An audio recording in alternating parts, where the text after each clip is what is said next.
From the golden age of storytelling, welcome to Truth Meets Fiction. And now, our feature presentation. Somewhere in the cold, persistent rain that made the city itself seem a thing of evil, a girl had disappeared, and it was my job to find her. But before I did, I found death and a devil. From the pen of Raymond Chandler, outstanding author of crime fiction, comes his most famous character as CBS presents The Adventures of Philip Marlowe.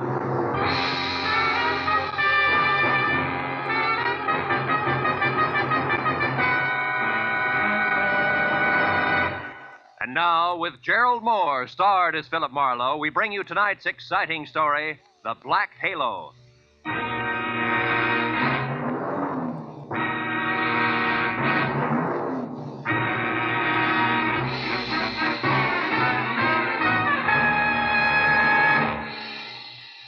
For 3 days, an ugly storm had lashed at the west coast from northern Oregon to the tip of Lower California. And although it was only noon when I drove up to the sprawling red brick house just south of Santa Barbara to meet a new client of mine, the black that was in the sky and the driving rain that was everywhere left the day bleak and wet and cold. Left it the kind of day that made you feel that logs blazing in a fireplace and a warm, dry robe were the only things that could matter to anyone. But when I got inside the house, Felix Drum, 350 uncomfortable pounds of executive in a wheelchair, who made his living importing perfumes, was very worried. And not about the weather outside. Marlowe, Julia Perry is gone. I want you to find her and bring her back. And the sooner you do that, the better. And the more I know, Mr. Drum, the easier it'll be. Exactly who is Julia Perry? My assistant. Very capable girl, who in the past 6 months has practically taken over my entire business. She handles most of the work from her cottage here on the grounds where she lives. Mm-hmm. She also has some little cubbyhole in Los Angeles where she keeps her files and some sample stock. Do you have the address of that cubbyhole? If I knew the answer to everything, I wouldn't have hired you. And anyway, it isn't important. Hand me that little bottle. This there, one? please. Yes. No, here. Thank you.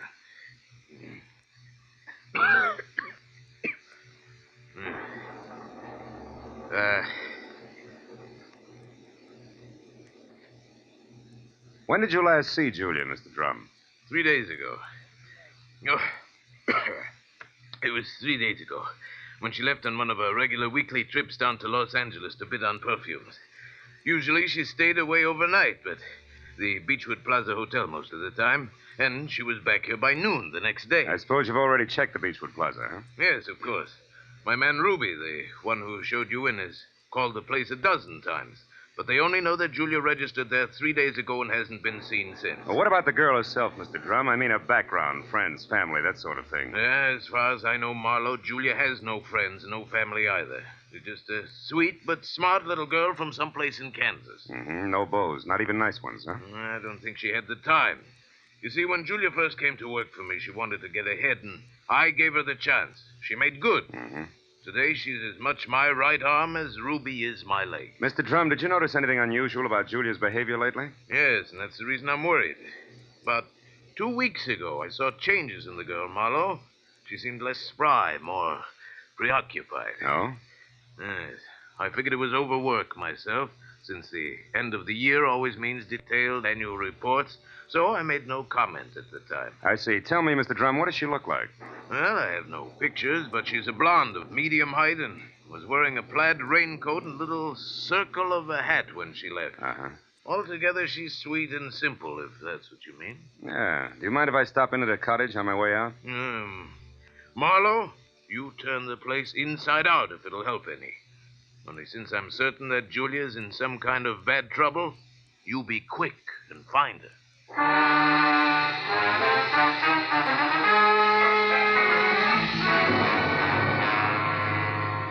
Julia Perry's cottage was strictly the 50-50 arrangement that Drum had mentioned, with one room office and the other living quarters. In the office, I found everything in its proper place, so I moved to the other room. The moment I stepped over the threshold, the white fluff that trimmed the quilted bedspread and the splash of color in the drapes said that Julia Perry had to be something soft and warm. And the half a dozen quietly tailored suits that were lined up in the closet like a squad of soldiers facing right told me that she was also simple and neat. I ran through the pockets of her clothes and all the drawers and closets in the room, trying to find something that would give me a lead that I was sure I had to have. But after 20 minutes, I'd found only a leather cigarette case, a package of peppermint lifesavers, and a maroon and gold monogram book of matches, the cover of which was half torn off so that I could only be certain that the middle initial was a V and that an E or an F were on either end. But since the name and address of an L.A. novelty company was on the inside, I bought the matches as a starting point, dropped them into my pocket, and headed for the door. When I opened it, I was surprised to find Ruby, Drum's right-hand man, purple scar and all, standing in the rain, and staring at me like my ears were spinning. You seem to be a very thorough man, Mr. Private Detective. And you seem to be a very nosy one. What do you want? To help Julia, nothing else. Here's a postcard that came for her this morning. It was mailed in L.A. yesterday. Yeah? Dear Julia, tried to reach you at Santa Barbara 1181 both yesterday and today, but got no answer. I'm leaving. I'm leaving town tomorrow. As one little girl who fled life in Haven, Kansas to another, I would have enjoyed seeing you again. For a bit before I moved on to who knows where. Anne. Santa Barbara 1181. That the number here? Yeah. It's Julia's private business phone. Well, what do you think? The postcard any help? Possibly. Tell me, Ruby, why didn't you show this to Mr. Drum? I forgot about it until just now. You're a liar. Well, it's on account of the postcard was delivered here to the cottage. Which is no man's land for you? Yeah, sort of. Mr. Drum doesn't like people who work for him mixing socially with each other. Well, maybe a sweet kid like Julia hasn't got any use for the passes you've been making at her, huh? Hold it. I like Julia, and even if she don't go for me, anything I can do to help her, I still do, understand? Yeah, I understand. I'm not so sure I believe. Goodbye, Ruby.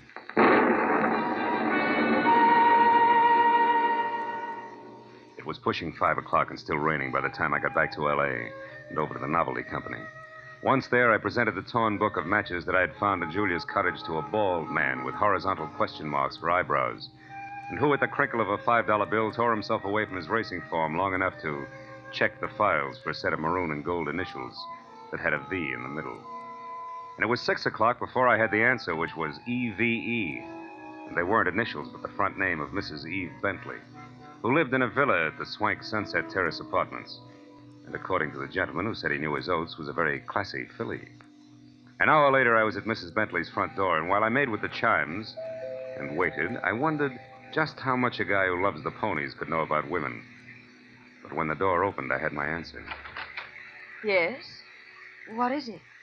Mrs. Eve Bentley wasn't beautiful, but she was everything else, including a shimmering yard of gold hair piled high on her head and held in place by a knot of pearls that no Boy Scout ever tied. Her face was wide blue eyes and open red lips on a backdrop of soft, fair skin. She wore a black silk jersey dress that must have been sprayed on. She smiled when I said my name was Philip Marlowe and that I wanted to talk. Talk about what, Mr. Marlowe? Julia Perry, ever hear of her? No, I haven't. So I'll try again.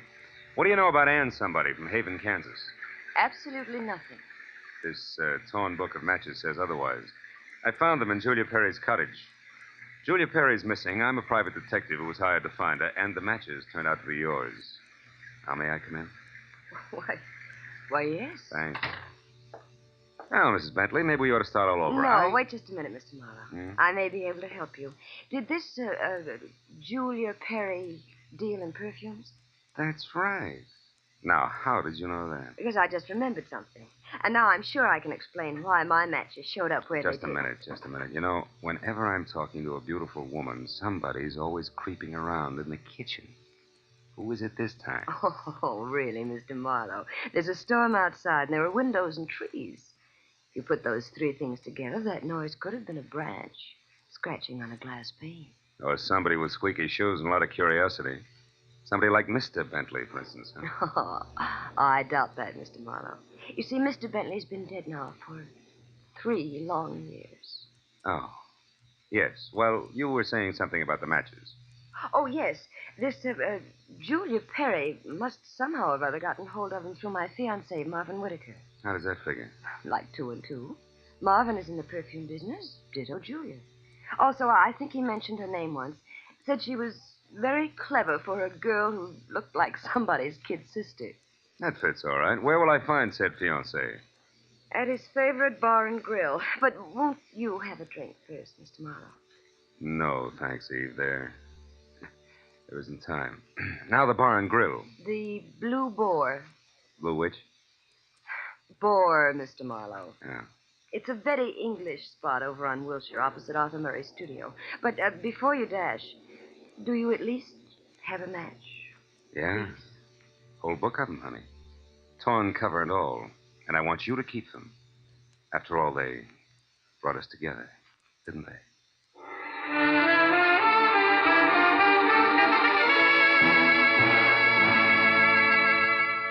When I got outside, I postponed my run between the raindrops over to Wilshire Boulevard long enough to take a look behind the villa. And there, in a newly planted strip of clover lawn below Mrs. Bentley's kitchen window, I found something which was no surprise. 2 clear prints of a man's shoe. But from there on out, I got nothing more than a lot of rain down the back of my neck. So 10 minutes later, I dripped into my car and headed for the Blue Boar and Eve Bentley's gentleman friend.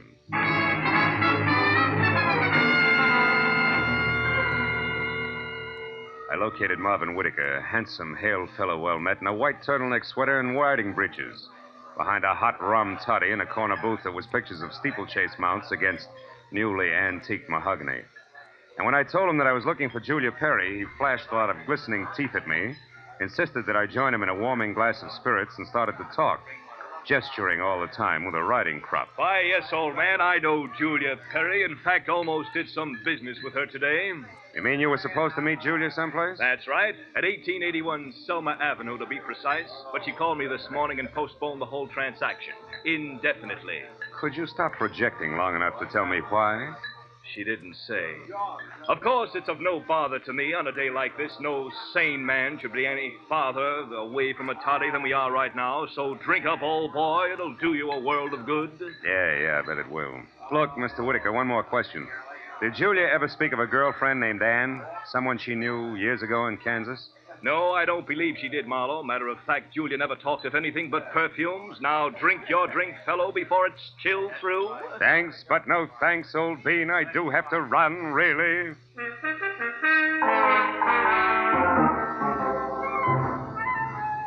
was a 20-minute drive to the address on Selma, and the rain had stopped by the time I got there.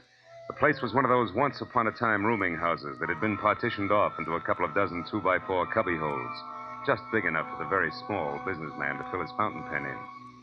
When I got to the door and asked the scrub woman, who was a lot of wild red hair around 2 pop eyes, for Julia Perry, I knew I was moving in the right direction, because the lady standing in front of me was anything but calm.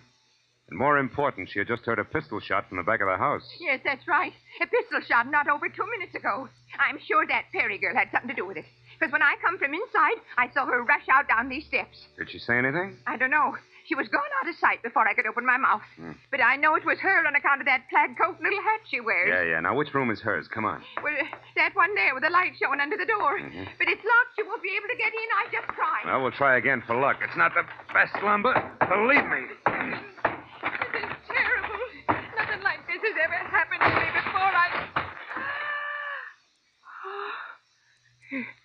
It's a man. Yeah. A dead one at that, Granny. Do you know who it is? Well, the mud and clover grass on the bottom of his shoes, I'd tag him as a guy who was looking in a lady's kitchen window about an hour ago. But from that purple scar on his chin, I can do even better than that. The name, Granny, is Ruby, a guy I thought was still in Santa Barbara.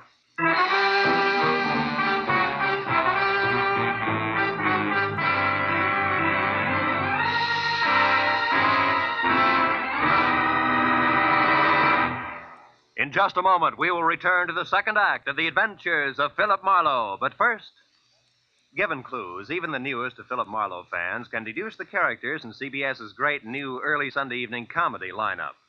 The washboard leads you to the one and only Spike Jones. The bumblebee? Well, of course, that's for America's most famous non-virtuoso violinist, Jack Benny, who follows Spike Jones on CBS.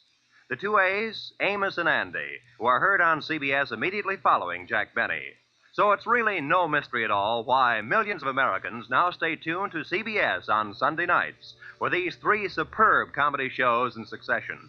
Spike Jones and Amos and Andy over most of these same CBS stations, and Jack Benny over them all. And now, with our star, Gerald Mohr, we return to the second act of Philip Marlowe and tonight's story, The Black Halo.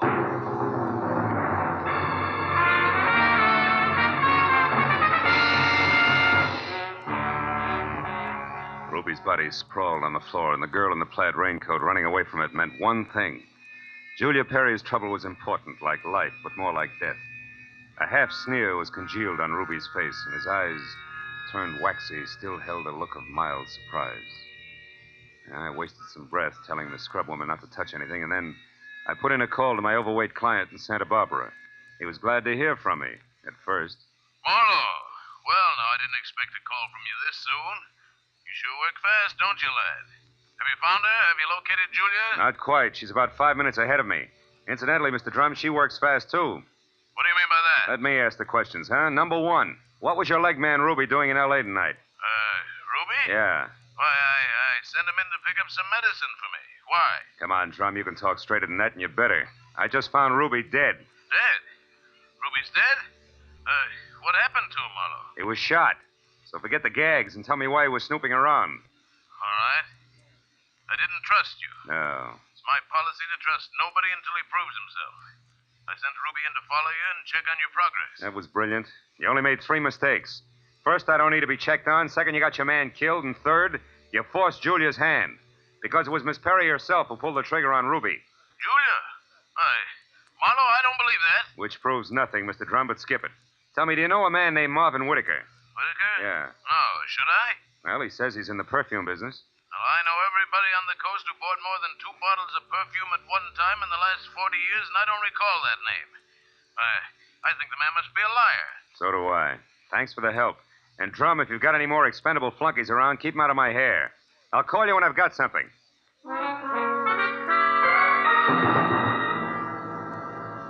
I called homicide next and told Detective Lieutenant Ibarra where to find the body and who was responsible for it being in that dead condition. When the question of why came up, I admitted I was still shooting blanks. Oh, I told him about the razzle-dazzle Whitaker had handed me and named the Blue Boar on Wilshire as my next stop.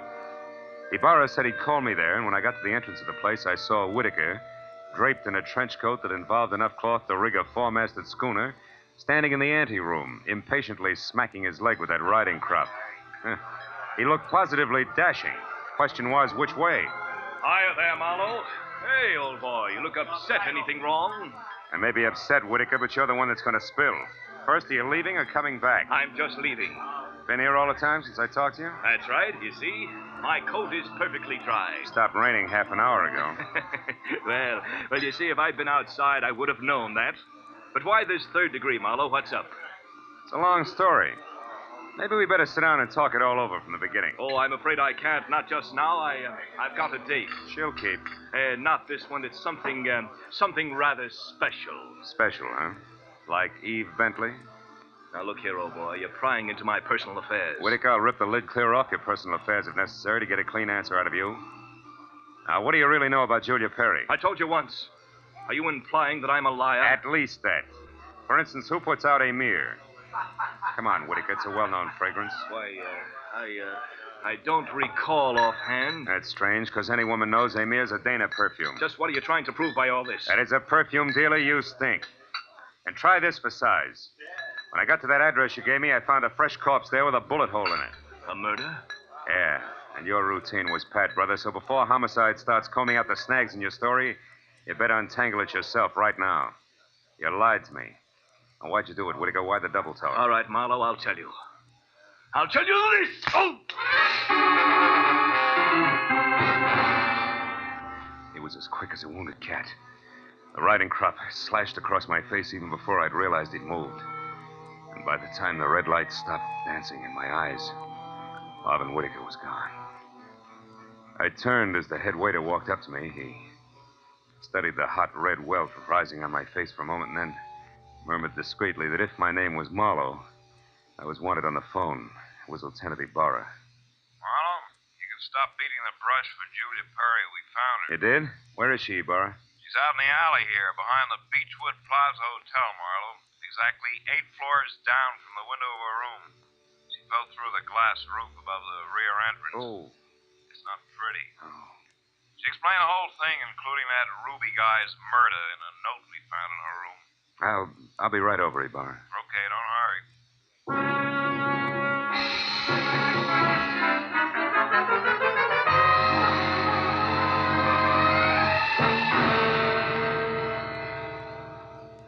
The old story, Marlowe. When Drum finally got around to trusting her, he practically gave her his business. It was too much temptation. Mm-hmm. She'd been stealing from him in a big way for almost a year, her note says. And she decided to run for it when she knew she couldn't hide the thefts any longer, huh? That's right. That Ruby caught on some way, and she killed him, but I guess murder was too rich for her blood, so she came back here, thought it over, and then checked out. Yeah. All she left behind was a little plaid raincoat and a purse over there. Hey, she was wearing a dinky hat, too, Ibarra. Did you find that? Mm-hmm. Come over here to the window, Phil. See down there on that canopy, that little black circle? That's her hat. I sent Mooney down to get it. Can't leave any loose ends around, you know. Yeah. Got a light, Lieutenant? Oh, sure. Here you are. Thanks. Hey, what happened to you? That welt on your face, Phil. Oh, I backed that horsey liar named Whitaker into a corner, and he slapped his way out with a riding crop. And speaking of loose ends, if I ever catch up with that... Ibarra, where did that stuff on the dresser come from? Well, this out of the pockets of Julia's plaid coat. Why? But that's impossible unless... Holy smoke. That's why Whitaker lied to me. Hey, where are you going with that, Phil? Come back here. I gotta check on something, Ibarra, and keep your notebook handy. If I'm right, this deal is still wide open.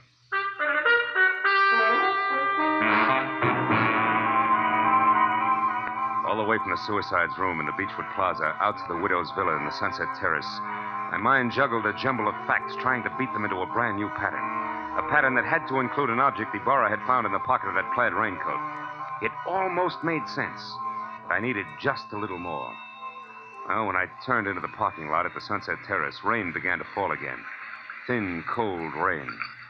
I walked to Eve Bentley's door and pressed the bell. Just as I expected, it was Marvin Whitaker, unsmiling and nervous, who answered the door. I didn't give him a chance to think. I just swung hard. Okay, horseman, that squares us up. Come on, Heavy, roll over. Let's see if you're carrying a gun. Okay, no gun. Now, be a good boy, Whitaker, and you'll make out all right, but one funny wiggle out of you and I'll crack your skull. It's a promise. Do you hear me? Yeah, I heard you. All right. Now, where's Eve? Is she here? Find out for yourself, Marlowe. I'm through. Fair enough. But just so I'm not talking through my head, I'll take a look in her closet first. She won't be in there, I guarantee. No, but her future might be. Now, let's see. It's got to be in here someplace. Oh, yeah. This is probably it. Brown cloth coat, as chic as a pair of hobnailed boots, and still damp. And the label says the B.H. Company, Haven, Kansas. That does it. I've got it all now, and my chivalry just died. Where is she, Whitaker? Where's Eve? Right here, Marlowe. Don't try that. I guess you really do have it figured out, haven't you? Yes, Eve, I have. Sorry it turned out this way, because you had your points as Eve and as Julia. Don't put it in the past tense, Marlowe. As Eve Bentley, my life is just beginning, and now I've got everything I ever wanted as Julia Perry. Then you're Julia Perry. I was, Marvin. She still is, Whitaker.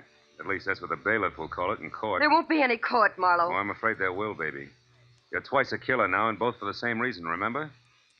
First Ruby, because he saw you as Eve. And the girl you pushed out of the hotel window, who was no doubt Anne, your old chum from the hometown. She must have seen you posing as Eve, too. All right, Marlowe. Anne ran into me by accident and ruined everything. I had no choice. I promised her money and then told her to go to my room at the Beechwood Plaza and wait for me. Eve, I can't believe this. It can't be true. Yes, Marvin, it is true. Darling, I didn't want this mess. I'd have left town this morning as I intended if sweet, sly little Anne hadn't seen me. I tried to get rid of you the easy way, Marlowe.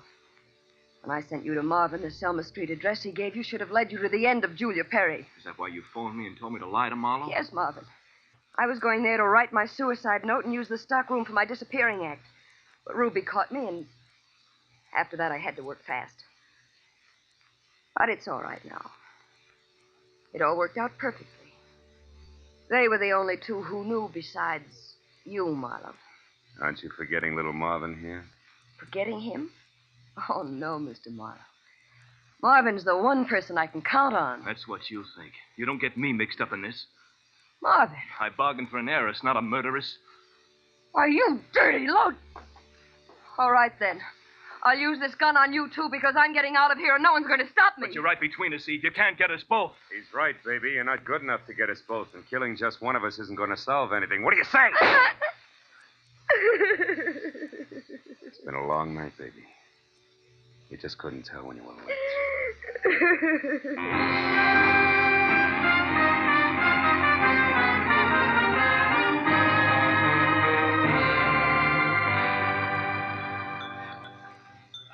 You want any more of this coffee, Marlowe? No, it's sludge, Lieutenant. I wonder what Julia Perry uses for a heart. You know, she planned the thing for 6 months when she first set herself up as Eve Bentley. And it probably would have... Want to check now? Oh, yes. Probably would have worked if everything hadn't closed in on her. Yeah, her friend Ann from Kansas, Ruby the leg man. And you with that torn book of matches. Incidentally, that was pretty fast figuring up in the hotel room there, Marlowe. Oh, not so fast, Ibarra. I knew Eve had those matches because I left them with her. So when you found the same matches in the pocket of Julia's plaid coat, it figured. Julia almost had to be Eve. And that left Ann to furnish the body for the suicide. Yeah. You know, I wasn't so sure about that until I found the brown coat with the Haven, Kansas label in Eve's apartment. Yeah. Well, I'd better wait on back to the office, Phil. Look at that rain come down. Think it'll ever stop? I don't know. I doubt it. Oh, by the way, here, it's her hat. Mooney finally got it down off that hotel canopy. Maybe you'd like it for a souvenir. Yeah. The millinery people call it a halo hat. Good night, Marlowe.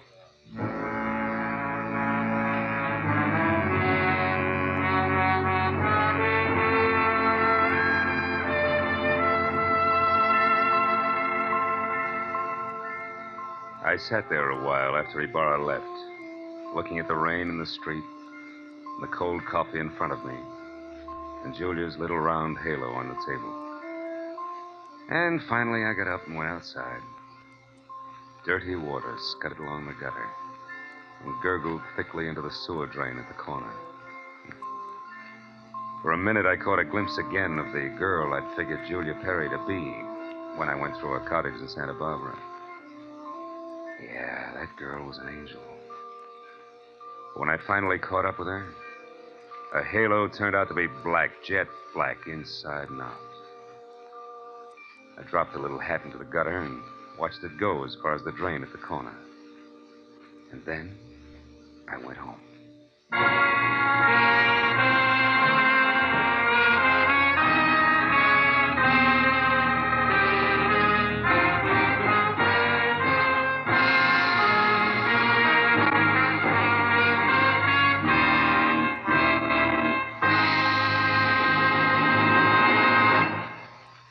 The Adventures of Philip Marlowe, created by Raymond Chandler, stars Gerald Mohr and is produced and directed by Norman MacDonald. Script is by Mel Donnelly, Robert Mitchell, and Gene Levitt. Featured in the cast were Joan Banks, Paul Frees, Peter Leeds, Jack Crucian, and Lois Corbett. Lieutenant Detective Ibarra is played by Jeff Corey. The special music was by Richard O'Runt. Be sure and be with us again next week when Philip Marlowe says... A startled corpse, a blue-eyed woman, and a cryptic message, scrawled by a dingy man with the pieces of a Chinese puzzle that wouldn't fit together, until I found out what was deadly about the orange dog.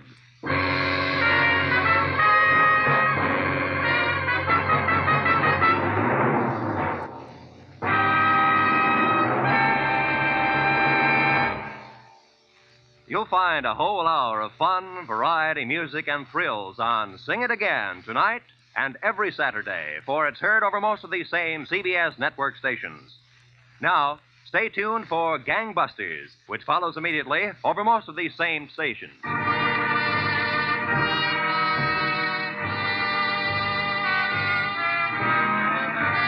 This is Roy Rowan speaking for CBS, the Columbia Broadcasting System.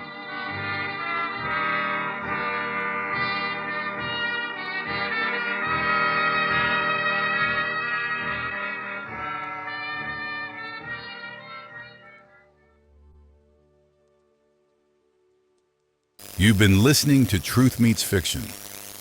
Until next time, keep a light in the window and a story in your heart. Good night.